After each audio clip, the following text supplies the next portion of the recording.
unknown transforming robot. It's probably shit, but if I just bet a quid, it really won't matter. Good evening, ladies and gentlemen, right here, back for another Transformers Transformation Review thingy. It's Friday night, it's beer night here at Sherry. Rather, it's ale night, English ale night, because the English do excellent ales, really good ales. I think I might have hay fever, that's an odd thing. Never had it before.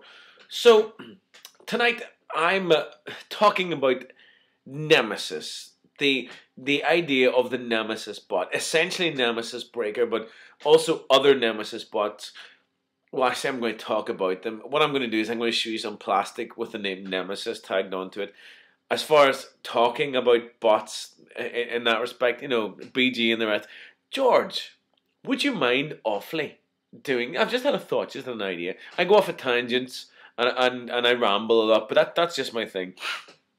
I never stay on topic. I don't stay on topic because it's a bit like a vlogging, isn't it? Something like that. It's a bit of a vlog and a review. And if you don't like it, I don't care. But you know, a lot of people do. Yeah. The only reason I say this is because recently some people have said in their look at that, my big curly bob there. Look at that there. Look at that Irish fro. Jesus. Some people have said that I do tend to ramble a little bit and go off at tangents. I do, but you know, if you know me in person, then that's kind of how I am. You know, I ramble. I don't stay on topic because I can't stay on topic. Topics. That's a chocolate bar from late 80s, early 90s. They haven't been around much. They were slightly poor cousins to the Cabana, which was... Well, I never really liked them. My mom liked them, but they had coconut and cherry going on in them. I didn't really get them. And of course, then you had bounties. And Cad Bane's my favorite bounty hunter, easily from the Clone Wars. He's just sexy. And he's got this cool bike. So George, would you mind awfully doing a... What is that? I don't know. A Nemesis. A Nemesis, but not a review, but... Nemesis, tell us about Nemesis, the idea of the Nemesis bots in Transformersdom, because you're the guy to do that, not me. I'm not going to do that. I'll watch someone do it. But if you want some plastic to show and say it's Nemesis this and Nemesis that, I'm your guy. I'll get on, shall I?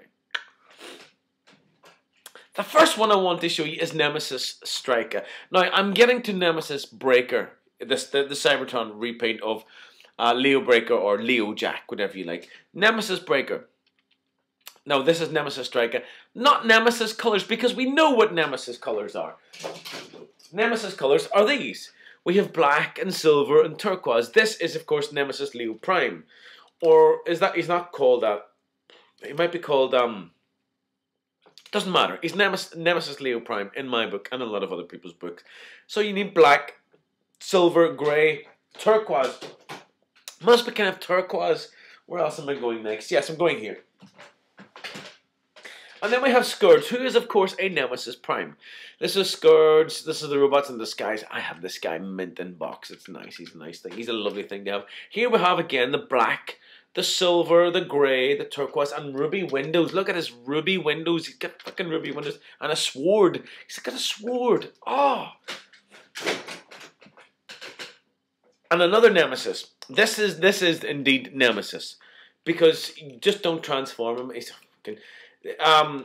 This is a universe. Like, I love my universe. This is a Nemesis big convoy. What exactly is his name? I think this guy in the universe edition is called Nemesis Convoy.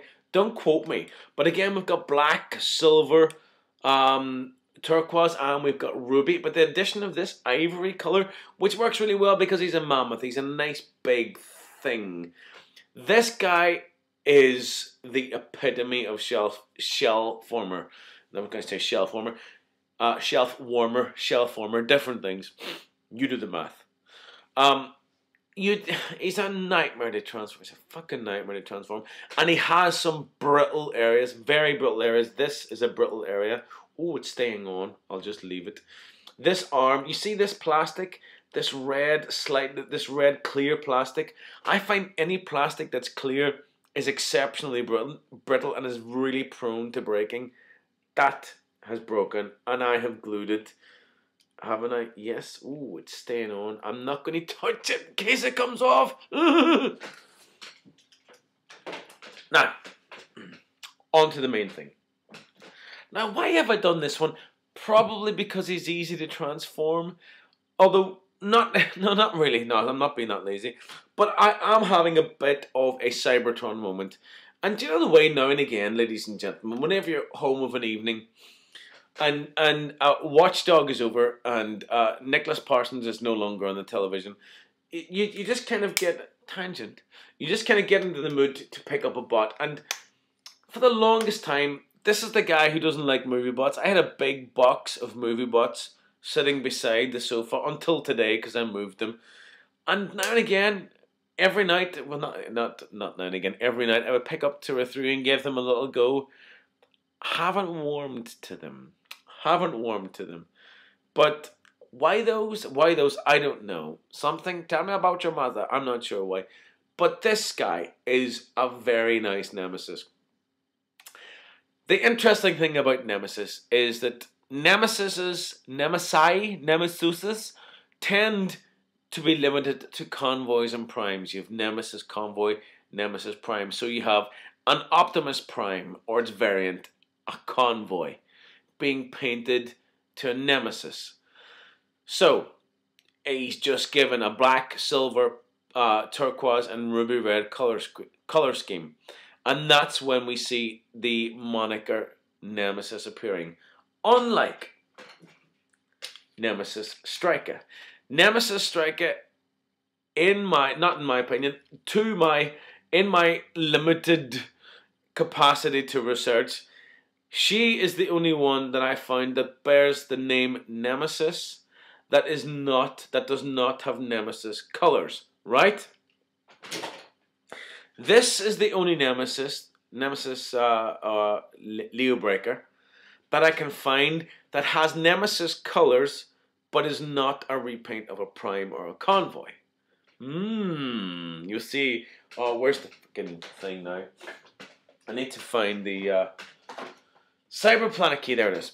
So, look at this tattoo. Look at that for a Decepticon sigil on his side there. This is a proper little tattoo. Oh, it's very, very nice. It's almost like a biohazard thing going on. Let me give you a little bit of BG of this guy. Not enough to do you any harm. He's a Decepticon from the Cybertron portion. Or he's called Dark Leo Jack, I think is his name. Nemesis Breaker says, "Rawr, I'm reading from Wiki. Chris McFeely won't mind. That's because he's a sparkless creature of rage." That's not nice. Not nice.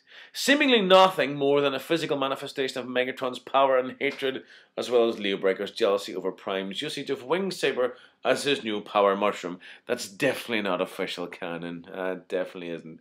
It's nice. It sounds good, and I'm sure it's mostly true, apart from the power mushroom.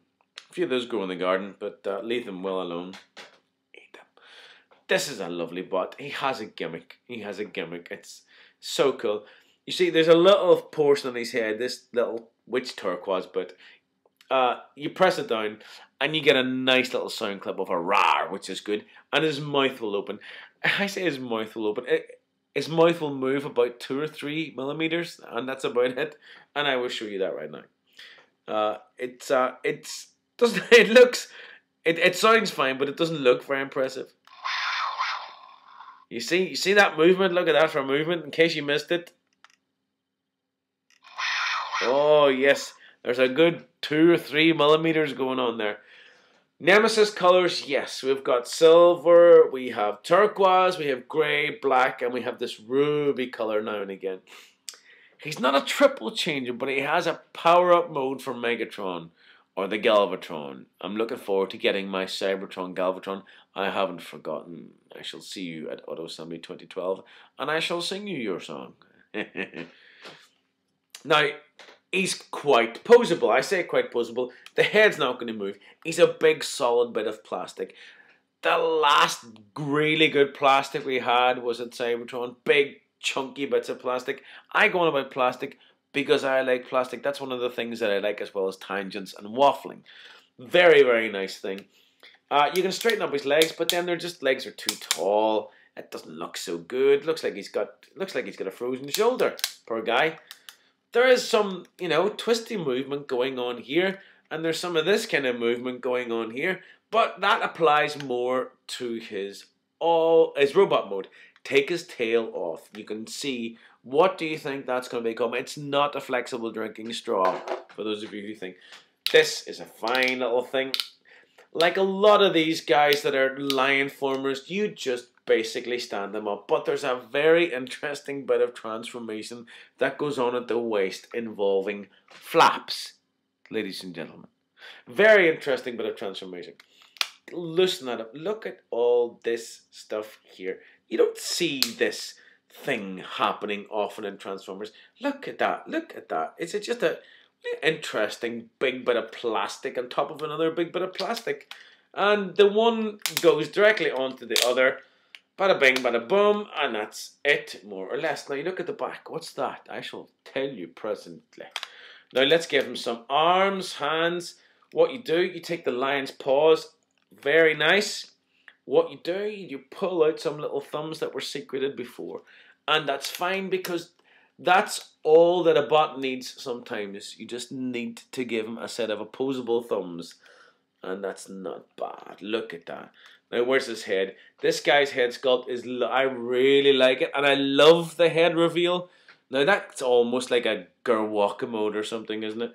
Look at this for a head reveal. He's got this giant big ponytail. You take this like that. Oh, sorry. Pissed on my chips there.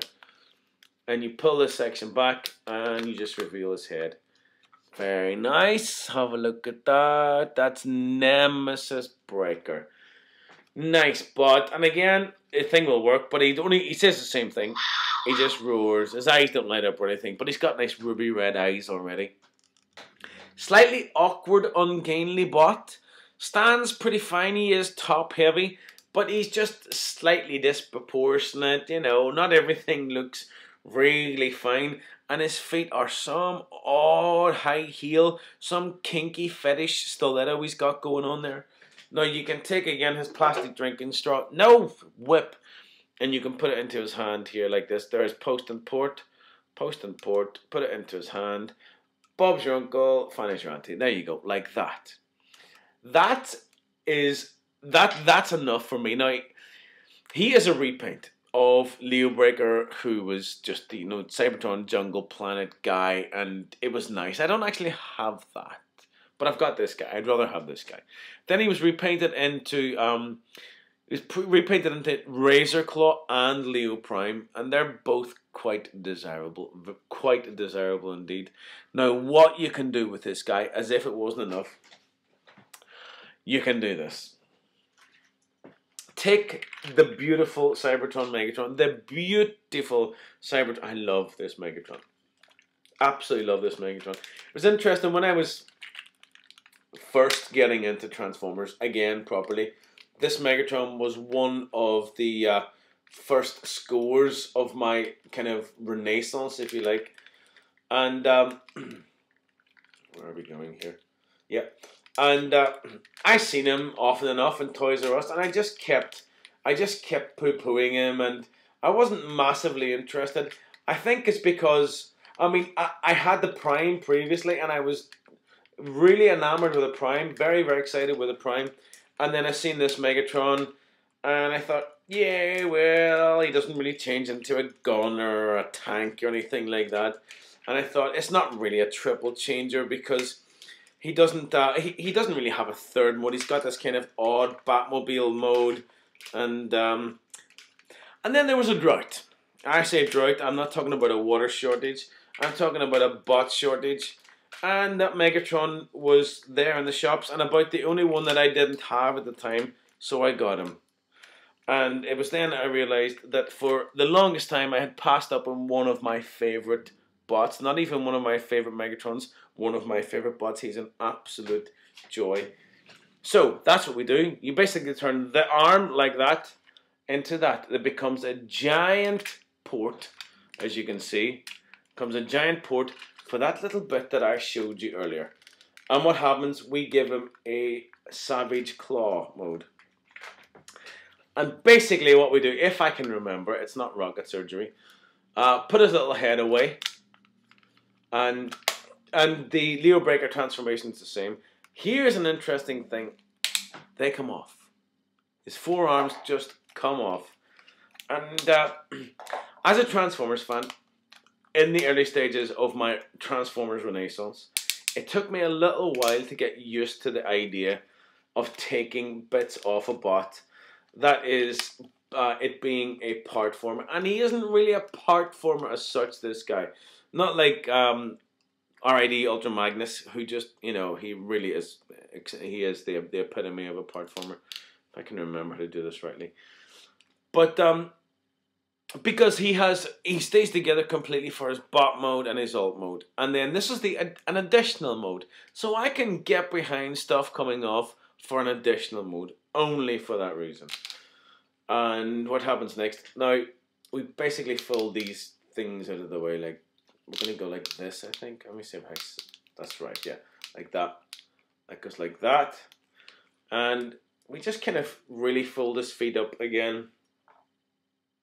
And we take these like that. And there are posts and ports rather.